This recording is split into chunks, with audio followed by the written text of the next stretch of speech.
Kristo Jisuखौ फोरबो होननानै जेरै नाजावबाय बेबादिनो बिनियाव थाबायदो जिसु ख्रिस्टखौ जुदि फोरबो होननानै नाजावबायब्ला बिनियावनो बिनि बायदि थाबायदो बे बाथ्राखौ हेफाजाब होदेरनो थाखाय आङो शास्त्रपाठ फरायनानै लानो गोसो जादों माथाइनि 5 अध्यायनिफ्राय आङो फरायगोन माथाइनि 6 अध्यायनिफ्राय आङो फरायगोन 25 पदनिफ्राय एसे गोलाव जागोन अन्नानै इसोरखौ सन्मान होनानै आरो जोंनि थाखाय बोलो मोनदेरनो थाखाय सैसोनानै खोनासंनि आसामिसजों फरायगोन এই হেতুকে মই তোমালোকক কওঁ কি ভজন কৰিম বা কি পান কৰিম বুলি প্ৰাণৰ নিমিত্তে নাইবা কি পিন্ধিম এই বুলি শৰীৰৰ নিমিত্তে চিন্তা নকৰিবা আহাৰতকৈ প্ৰাণ আৰু বস্ত্ৰতকৈ শৰীৰ শ্ৰেষ্ঠ নহয়নে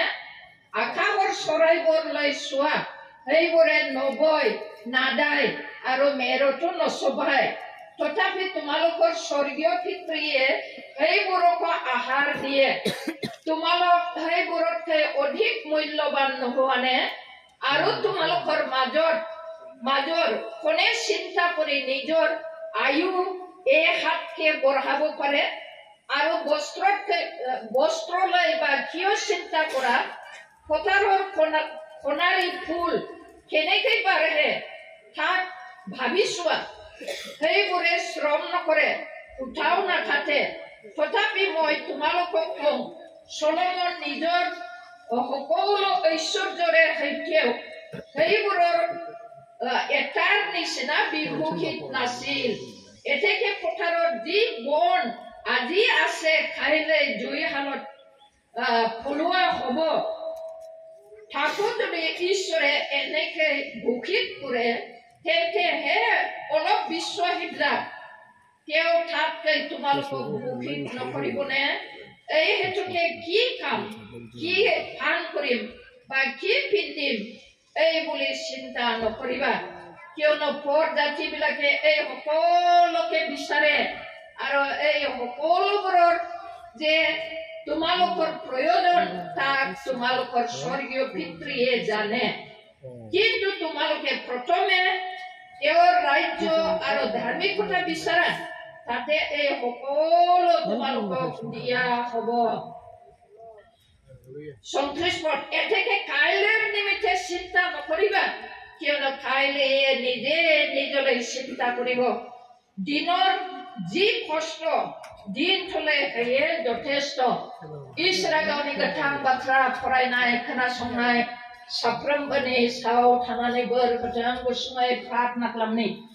Praise the Lord, praise the Lord, praise the Lord. Hallelujah, Diva Isarapa. Nangane gidi onnaijan nangni srishti manini gejerau Prabhu mansi jatikau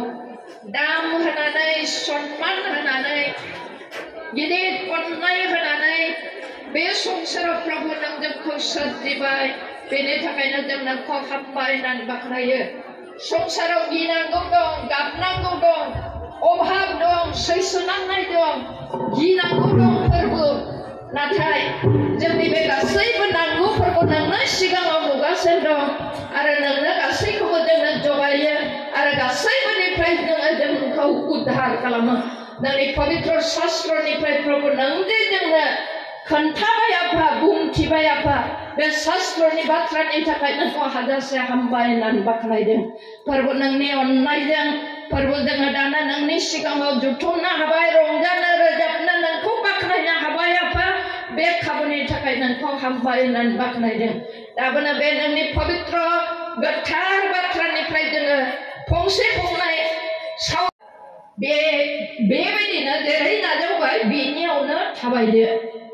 जोङो मैयाहाय नायदोंमोन बिसेसकै जिसु ख्रिस्टआ जोंनि पापनिफ्राय सख'नो थाखाय पापनि बिबानजों जोंनि सैनांनायनिफ्राय रेजेंहोनो थाखाय पापनि फिथाइजों सैनांनाय गाबनांनाय खेंखायनांनाय गासैबोनिफ्राय बासायनो थाखाय बेयो गावनि सोरगोनि सुखखौ नागारनानै फैबाय बेनिफ्राय मा होनो बे कालभारि क्रुसाव गासैबो मावनो गोनां खामानिखौ मावखाबाय बेनि थाखायनो बे बाथ्राखौ जोङो मिथिनानै फोथायनानै ने जिसुआनो आंनि फोरबो होननानै जोङो नाजावबाय आरो गावखौ जोङो इसोरनियाव गथायबाय जोङो जहननि 15 सल'फोरावहाय नुदों जोङो दिनै जिसु ख्रिस्ट'आनो आंनि फोरबो बेनो नोंथारगौ सोरगो रायजोनि लामा होननानै जों जे फोथायनानै फैबाय जों जिसुखौ फोरबो होननानै सायख'बाय बे सायख'नाया मा होनो जोंनि सायख'नाय नङा जिसु ख्रिस्ट'आ बुंबाय তোমালোকে যে মোক মনোনীত কৰিলা এনে নহয় মইহে তোমালোকক মনোনীত কৰিলো কিহৰ কাৰণে মনোনীত কৰিলো মোৰ নামত যিহকে খুজিবা থাকে যেন পায় আৰু তোমালোকে যে ফালুৱা নহয় এইটো কাৰণে মনোনীত কৰা হ'ল जिसु ख्रिस्ट'आ गावनि नामाव जिखौ बिगोन बेखौनो मोननो थाखाय जों सायख'वाखै गावसो सायख'बाय जोंसो सायख'दों होननानै बुङोब्ला दुगा खालामोब्ला आङो नोंगौखौनो सायख'बाय सानफ्लांबाय होननानै सानोब्ला बे गोरोन्थि जागोन कारन जोङो संसाराव नायोब्ला जोंनिख्रुइ गोरों गियान बिद्यान थाखा गोनांसिन बुद्धिबान गोबां मानसिफोर दं बासायग्राया सोर होननानै नागिरदों खिन्थु नोंगौ बासायग्राखौ मोननो हायाखै जोङो नुनो मोनो एखे गोबां बासायग्राखौ मोननो थाखाय जिबनाव गोजोननाय मुक्तिखौ मोननो थाखाय अरनि सारिगिदिं खर'खौ फेथेंनानै बिसोरो इसोरखौ सन्तुष्ट खालामनानै उद्धार मोननो थाखाय आरो इसोरजों लोगो मोननो थाखाय नाजादों नाथाय ने नंगौ इसोरखौ मोनाखै जों जे नंगौ जिसुखौनो बेनो जोंनि फोरबोआ आरो बेनो जोंनि बासायग्राया होननानै जों जे नाजावनो हादों बेयो जोंनि मोजांनि थाखाय नङा आरो जोंनि बुद्धि गोरोंनि थाखाय नङा जोंनि साननो रोंनायनि थाखाय नङा खिन्थु जिसु ख्रिस्ट' अननायजों जोंखौ सायख'नायखाय जोङो बेनि खाथियाव जोङो फैनो हाबाय जोङो बेया नायदोंमोन जे जिसु ख्रिस्ट' 100 भागनि 100 भाग बियो इसोर बेनिफ्राय 100 भागनि 100 भाग बियो मानसि महराव दंफैयोमोन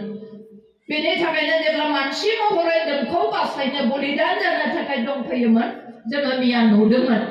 गावनि जि मिशननि खामानि जि मिनिस्ट्रि बेखौ आरम्भ खालामनायनि सिगां ने जिसु ख्रिस्ट'आ जर्डन दैयावहाय बियो बाप्तिस्मा लादोंमोन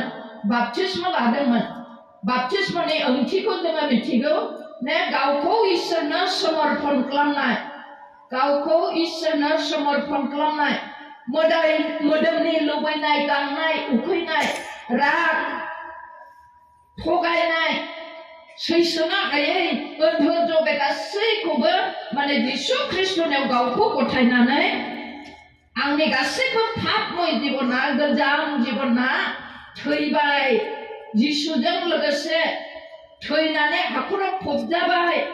बेनिफ्राय दैनिफ्राय बोखांजाबाय गोथां गोदान जिबनाव बोखांजाबाय बेखौ जिसुआ जोंनो फोरोंनो थाखाय दिन्थिनो थाखाय बे गावनो बाप्तिस्मा लाखिनानै जोंनो दिन्थिदों जेब्ला जिसु ख्रिस्ट' बाप्तिस्मा लानानै दैनिफ्राय बोखांजादोंमोन अब्लासो इसोरा गिदिर रावजों डिक्लेयार होदोंमोन फोसावदोंमोन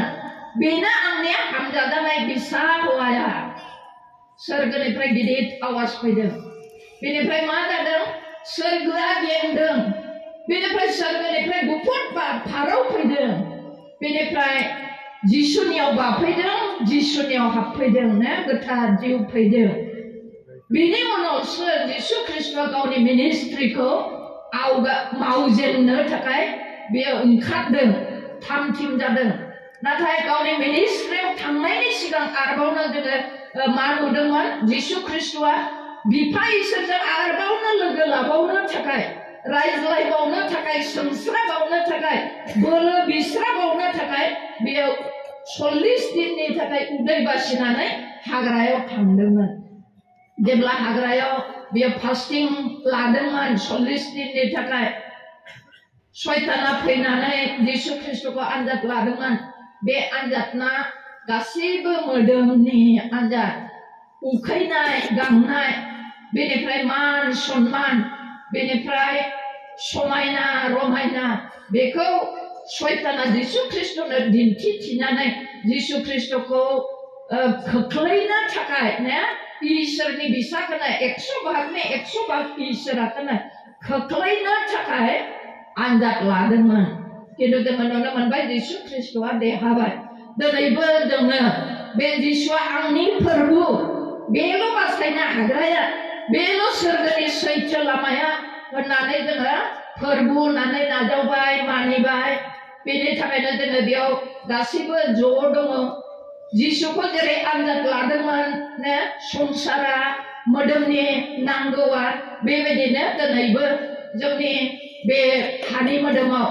जायहा जों जिसुखौ नाजावखाबाय जायहा जों हालेलुया हसाना होननानै मेथाइ खननो प्रेज द लर्ड होननानै इसोरखौ बाख्नायो जोंनि जिबनावबो ने इसोरनिबो इसोर जिसु ख्रिस्टनियाव फैनाय बे आनजादफ्रा दाबो जोंनियावहाय दङ खिन्थु जोंनिया शास्त्रआ जिखौ फरायबाय मथि 6:25 पदनिफ्राय जोंनि बे मोदोमनि नांगौफ्रा मा माने जानाय लोंनाय गाननाय जोमनाय बेनिफ्राय थानो थाखाय न' नांगौ न' लुनो थाखाय हा दखरसे नांगौ बेनिफ्राय जोङो हाबा जाबाय न'खर दाबाय इसोरा न'खरखौ होबाय न'खरखौ अननोखाय न'खरनो साबसिन पुरस्कार हिसाबै गथ' गथायबो दान होबाय बे गथ' गथायफोरखौ जों माजों खांगोन माजों फेदेरगोन माबोरै फोरोंगोन माबोरै फोजौगोन बे गथ'आ सानसे समाव गावनि आथिङाव माबोरै गसंगोन आंनि बोराय बुरै अबस्थायाव बे गथ'आ आंनि माबोरै आश्रय होग्रा जाहैगोन जोंहा सिन्ता दङ गथ' गथाय दङ बालाबारियाव जोनोम होलांनानै जोङो गालांनो हाया बे गथ'फोरनि थाखाय थानो न' नांगौ बिनि थाखायनो आंनि गोथाङै थाखानायावनो बोलो थाखानायावनो आं न'बो मोजां लुनानै होलांगोन अन्थाइनि न' लुनानै होलांनांगौ सोरनिबा न'थ' गैया हा हुबो गैयाब्ला बिदिब्ला न' होलांनांगौब्ला हाबो नागिरनांगौ हा बायनो थाखायबो थाखा नांगौ गोबां सिन्था मेंनाय बिसेसके जायफ्रा साखरियालाफोर जायफ्रा माहाजोनफोर बिमा बिफानिफ्राय साय सम्पति मोनखानानै रायजो जानो मोनदों ने खाफाल गोनां नाथाय सोरबाया बेवहाय थानो हागौ रान्दि सोरबा रान्दिफोर थागोन न'आव जेबो सम्पति गैया सोरबाया मावरियाफोर थागोन बिमा बिफा जेबो होलांनो हायाखै बिमा बिफायाबो गोरिबमोन बिसाफ्राबो गोरिब आरो बेनि गेजेरावनो बिसाफ्रा आरोबावनो मावरि जाबावबाय बिसिफ्रा आरोबावनो रान्दि जाबावबाय मा खालामगोन सिन्ता जेरैबो सिन्ता दिनै गाबोन संसाराव सरकारा सासेयाव सेरबा माइरं होयो बेजों एसे जोंने गुजरान माबायो जोङो थेखा सलिनो एसे मदद मोनदेरनो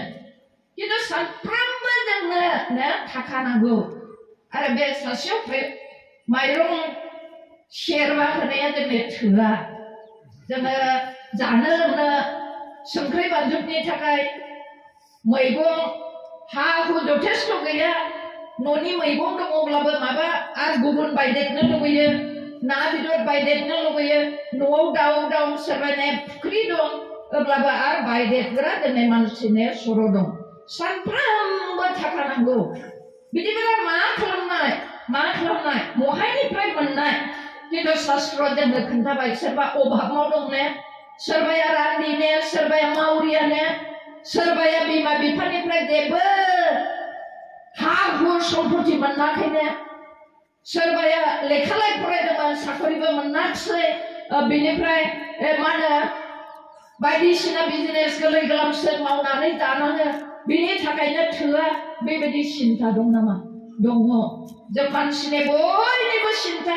मोनफा नङा मोनफा समस्या जोंनिया दङ। जायफोरना थाखा फैसा धन सम्पति जथेस्थ बिसोरनिबो माबा खहा दङ ना बिसोरनि जिबनावबो अशान्ति दङ रंजानाय गैयै दङ बेमार आजारजों नाख्रेबजानाय दङ नङाब्ला गावसोरनि गोसो बायदि गथ' गथायखौ बानायनो हायाखै बेबायदि सिन्ता ना सिन्ता नाथाय शास्त्रआ जोंनो जि दिन्थिबाय मथिनि 6 अध्याय 25 पदनिफ्राय नोंसोरनो जिबनाव माबा नांगौ नामा बे नांगौनि थाखाय नोंसोर सिन्ता खालामदों नामा मा जागोन मा गानगोन बेनिफ्राय माबोरै न' लुगोन माबोरै हा बायगोन माबोरै गथ' गथाय फेदेरगोन फोरोंगोन मानसि बानायगोन गोब्राब दङ नामा नाथाय जिसु ख्रीष्टआ बुंबाय नोंसोरनि नांगौखौ जिसु बिफा इसोरा सिगांनो मिथिगौ सिगांनो मिथिखागौ बे बाथ्राखौ नोंसोरो गोसोखां ना जों जि आहार जायो जानाय लोंनाय आदारखौ जों जायो बे आदारनिख्रुइबो नैबे मोदोमा इसोरनि थाखाय श्रेष्ठसिन मानोना इसोरा गावनि गिदिर अननायजों गावनि महर मोखांखौनो होनानै गावनि गोथां जिउखौ होनानै बियो जोंनि बे मोदोमखौ बियो दादों बिनि थाखायनो इसोरनि सिङाव जाग्रा लोंग्रानिख्रुइ जोंनि बे मोदोमा जथेस्थ इसोरनि सिङाव मूल्यबान बिनि थाखायनो सोरजिगिरि जोंनि आफा इसोरा जोंनि गावनि थाखाय मूल्यबान सन्मान होनानै गिदिर अननायजों दाजानाय बे मानसिनि थाखाय बे बिफा इसोरा सिन्ता खालामनाय नङा नामा अनाहारै फोथैगोन नामा उखै होनानै फोथैगोन नामा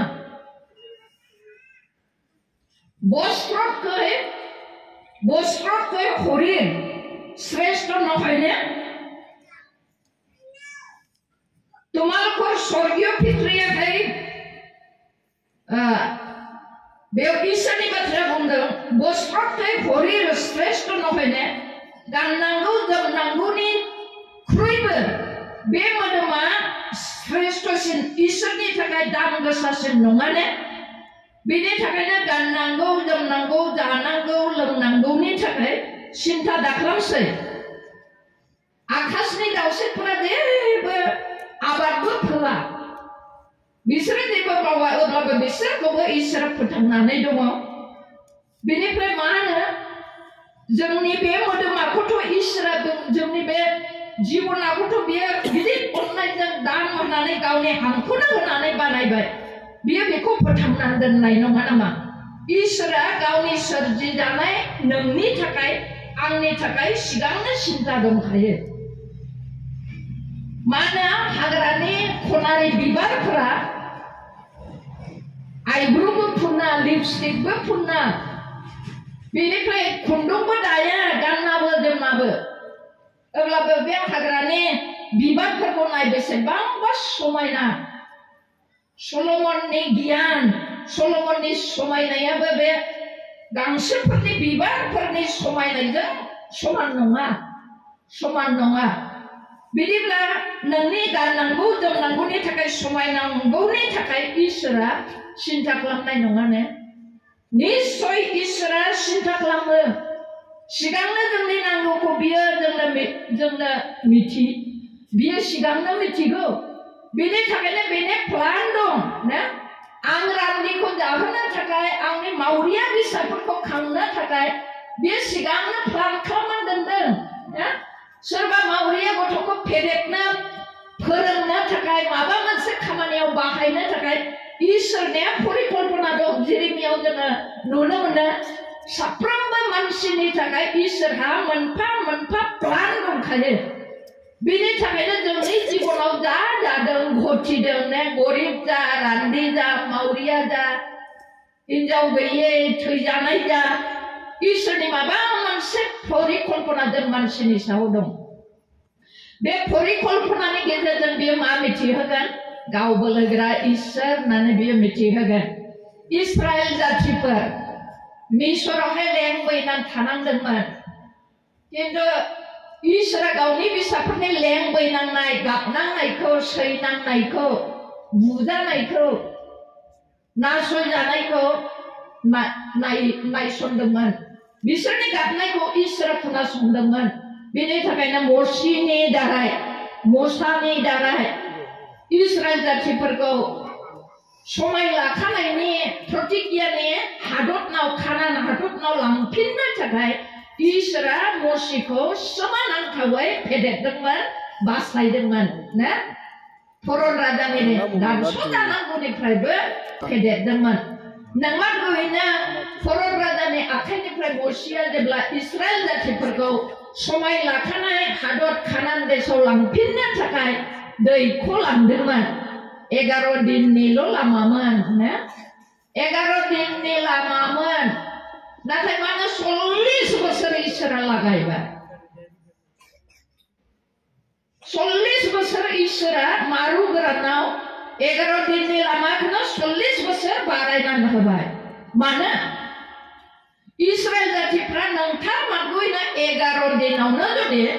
कानान देशआव सहैयोमोनब्ला स्वाधीनता मोनोमोनब्ला ना गावसोरखौ दैख'नाय इसोरा सोर बेखौ सिनायनाय नङामोन बुजिनाय नङामोन मोनदांनाय नङामोन बेनि थाखायनो इसोरा 11 दिननि लामाखौ 40 बोसोर बारायनानै होदों होननानै शास्त्रआव जोङो मिथिनो मोनो बे 40 बोसोरा हाजो लामायाव अन्थाइबारि लामायाव बालाबारि लामायाव बिसोर थाबायनो गोनां जादोंमोन हाग्रा बारियाव बिसोरो थानो गोनां जादोंमोन नाथाय आरो गोजा सागरखौ बिसोर बारनो गोनां जादोंमोन गोजा सागरखौ बारनाय उनथिङै मिसरारिफोरनि सान्थ्रिफोर फारौ राजानि सिगांथिङै गोजा सागर महाय थांनाय माबोरै खारनाय बोरै बारनाय गिदोंमोन इस्राएल जातिफ्रा दाथ' जोंखौ दानस'जोबनायसै सोरखौबा सोरखौबा हमनानै लांफिननो हागौ सोरखौबा सोरखौबा रागजोंनो दानस'जोबगोन गथ' गथाय दं मा खालामबावनाय बे बिसोरनि गिनायाव गोब्राब बोथोराव समायाव इसोरा मसीनि साधारन लावथिजोंनो सोमोनांथाव खामानि मावनानै सागरखौ फाथनै खालामनानै गोरान लामाजों इस्राएल जातिखौ बारहोदोंमोन हाग्राबारियाव बोरै थागोन लाइट गैया कारेन्ट गैया जोमैनि अरनि स्तम्भ हरनि समाव इसोरा होदोंमोन सानाव सान्दुं थिं थिं बालाबारियाव हाजोआव थाबायनाय समाव थाम्बु लुनानै थानाय समाव महाय बार मोनगोन बोरै गोजोनगोन जोमैनि स्तम्भ इसोरा होनानै सायख्लुम होदोंमोन उखैनायाव मावा दाङानो मानना सिथाव मोनजाहोदोंमोन फैसिया खस्थ' खालामा माथनिन दाउसिनफोरनि बेदरफोरखौ इसोरा जाहोदोंमोन आग्लाय बिग्लाय दै मोनथावै थां थां अन्थाइ बारियावबो गुसु दै बोहैहोनानै अन्थाइनिफ्राय बहननानै इसोरा लोंहोदोंमोन मिसर देशआव गानजेननाय गस्ला गामसा सेन्देल 40 बोसोरसिम जियाखैमोन जामाखैमोन बेयो आसरित नङा ने बेयो सोमोनांथाव इसोरनि मावनाय बेनिफ्राय जोङो इस्राएल जातिफ्रा मिथिनो मोनदों जे ने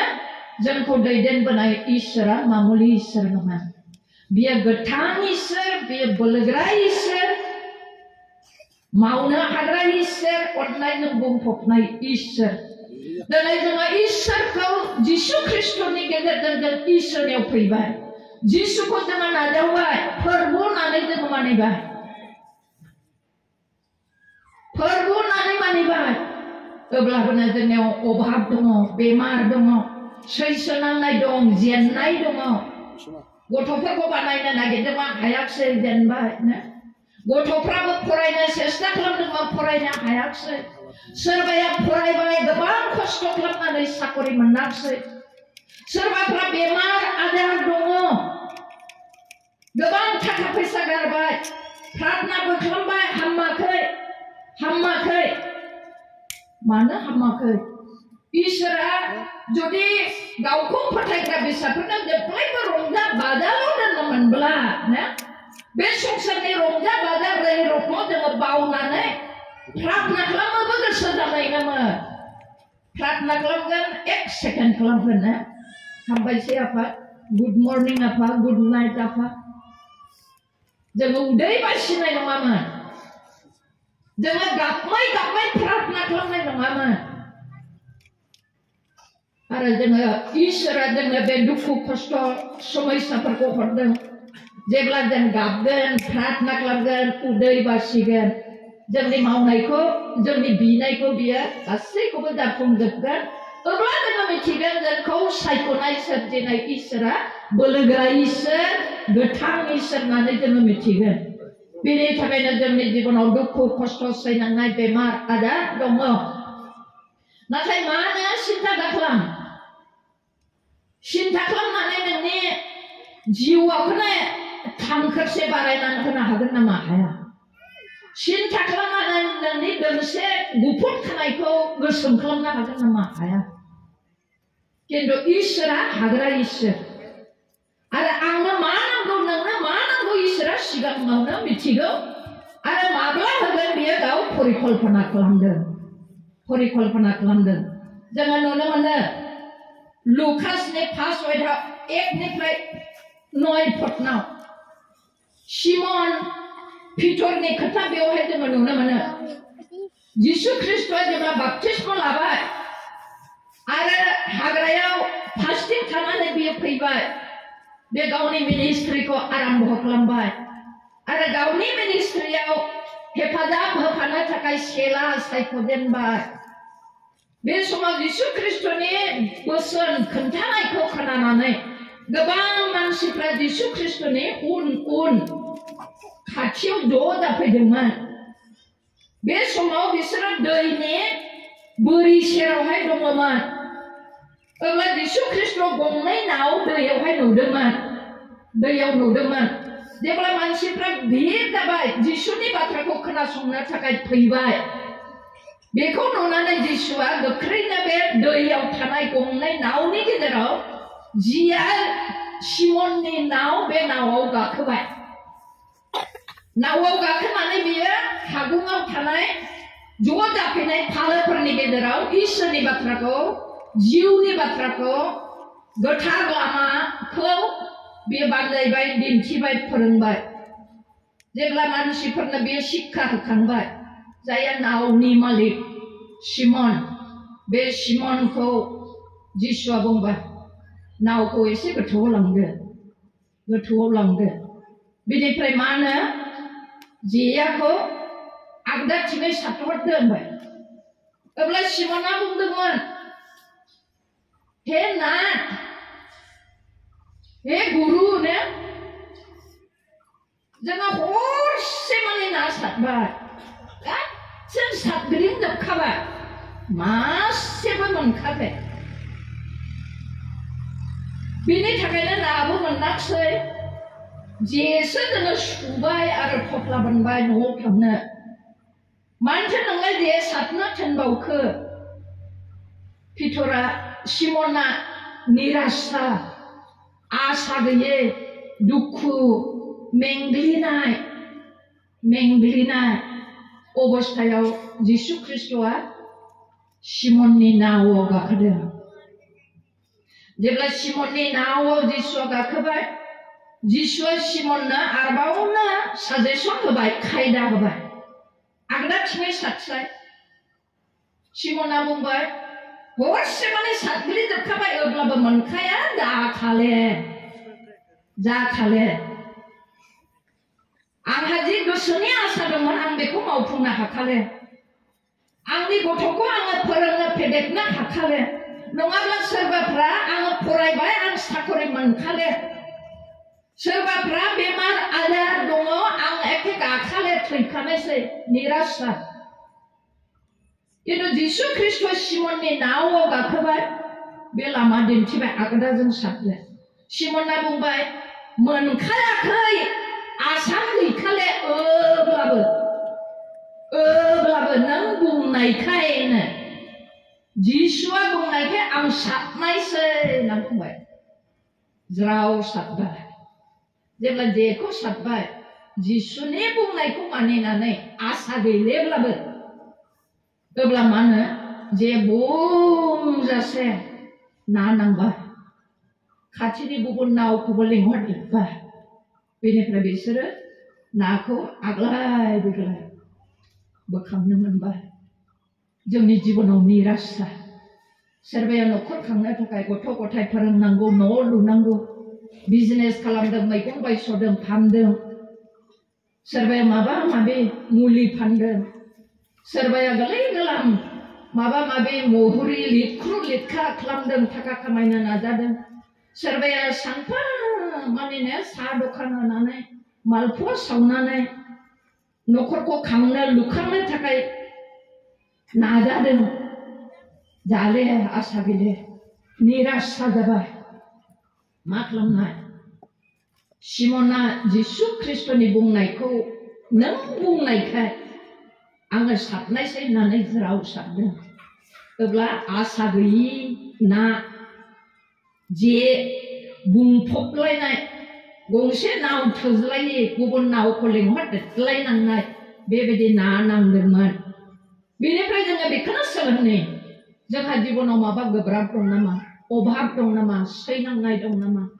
सिन्था दं नामा आसा गोमाबाय नामा लामाया गोमाबाय नामा जोंनि बे जिबन नावआव जिसु ख्रिस्ट'खौ जों लिंहरनि जोङो जिसु ख्रिस्ट'खौ गाखोहोनि बियो जोंनो लामा दिन्थिगोन साजेसन होगोन बुद्धि होगोन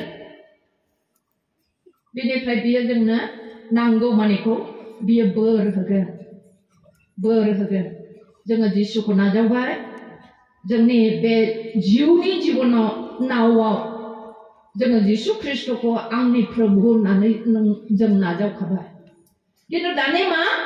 शास्त्र लिरदों फोरबोखौ नों जिसु ख्रिस्ट'खौ नों फोरबो होननानै नाजावबायब्ला बिनियाव थाबायदो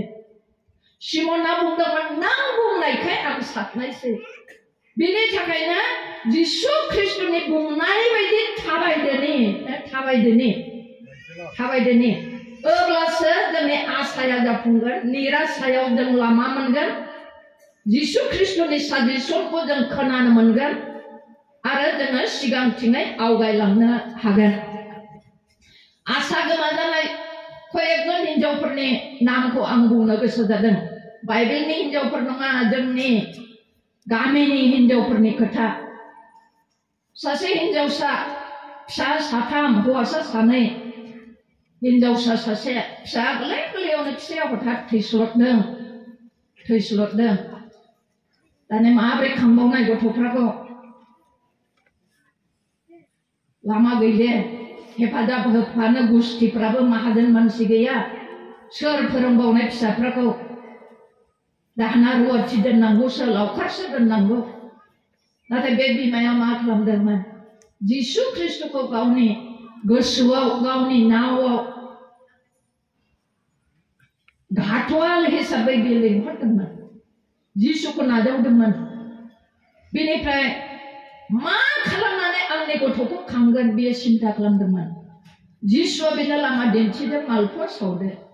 बर' हिनजावफ्रा बे समाव मालफुवाबो सावनो रोङा ओंखामल' जाग्रा रुटि आथा रुटिबो सावनो रोङा अब्लाबो उपाय गैया गथ' साथामखौ खांनो थाखाय बिखुनजो रान्दिखौ खांनो थाखाय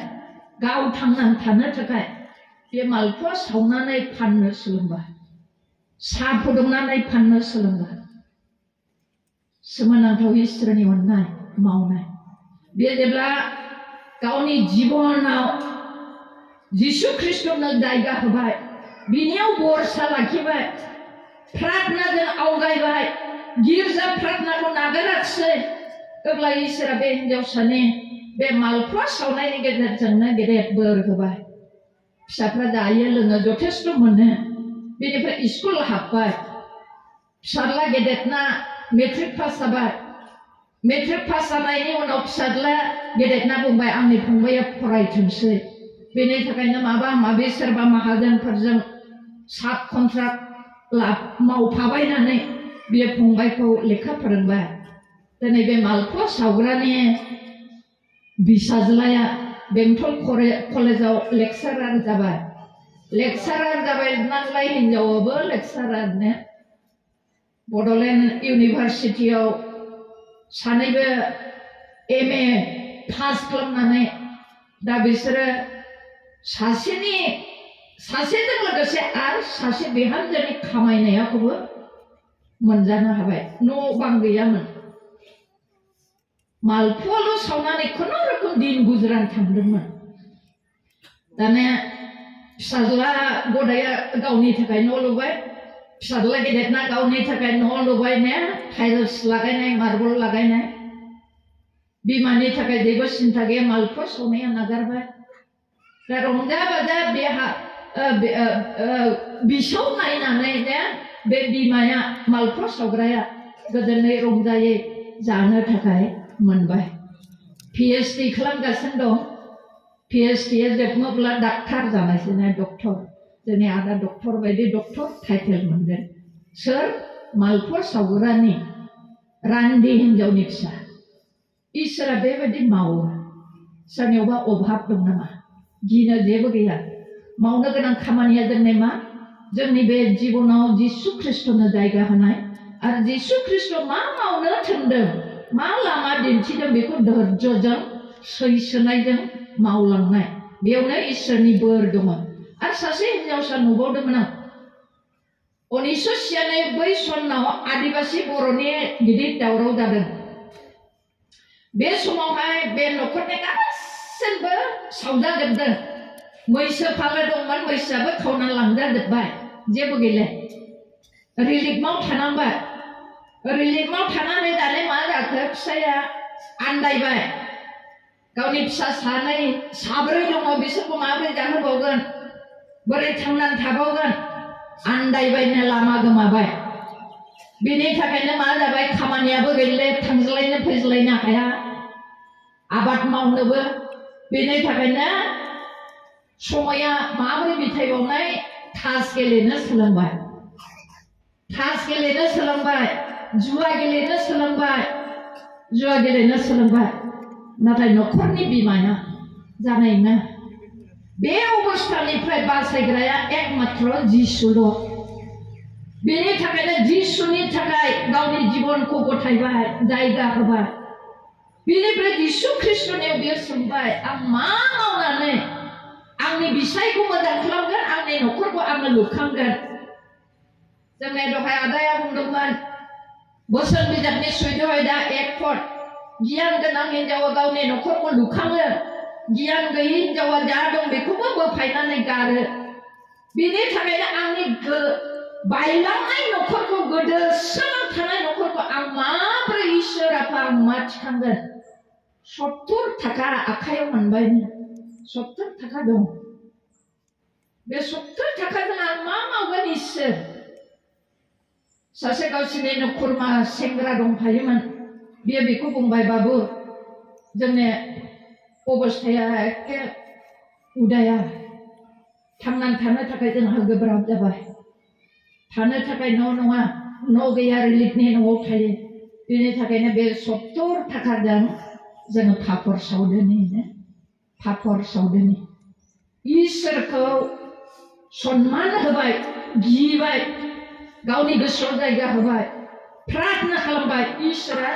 70 थाखाजों पापर सावनो लामा दिन्थिबाय बे 70 थाखानिफ्राय दा बेसेबांबा लाख कौटि सम्पति जाबाय गथ'फ्रा गासैबो फरायनो हाजोबबाय इसोरा बेबायदि मावनो हाग्रा बेनिफ्राय जोङो नुनो मोनो जोंनि सिदा सिदि जोंनि सिगाङावबो मैया जोंनि सासे आलासिया जोंनो टेस्टिमनि होबाय जेबो गैयामोन थाखो 3ल' फरायदों दिनै जोंनि स्पिकार जानो हाबाय इसोरा बोखांबाय जेबो गैयामोन न' लुबाय इसोरा थांनानै थानो थाखाय हार्बेलनि माबा मुलि फाननो थाखाय लामा दिन्थिजेनबाय फोरोंलांबाय बेजोंनो न'खराव जथेस्थ' न'बो लुनो हाबाय गथ'बो फोरोंनो हाबाय सोमोनांथाव इसोरनि मावनाया बेनि थाखायनो जोंनियाव खस्थ' गैयामोनब्ला अभाब गैयामोनब्ला गोब्राब नङामोनब्ला जोङो इसोरखौ नागिरनाय नङा बिनि थाखायनो जोंनि जिबनाव जे दुखु दङ अभाब दङ सोरबा बिसाय थैजादों सोरबा बिसि थैजादों सोरबा मावरिया जाजादों इसोरा गावजे बोलोग्रा सहाय होनो हाग्रा खामनो हाग्रा फोजौनो हाग्रा बेखौ दिन्थिनो थाखाय बेहा परिकल्पना दं बिनि थाखायनो सिन्था दाखालाम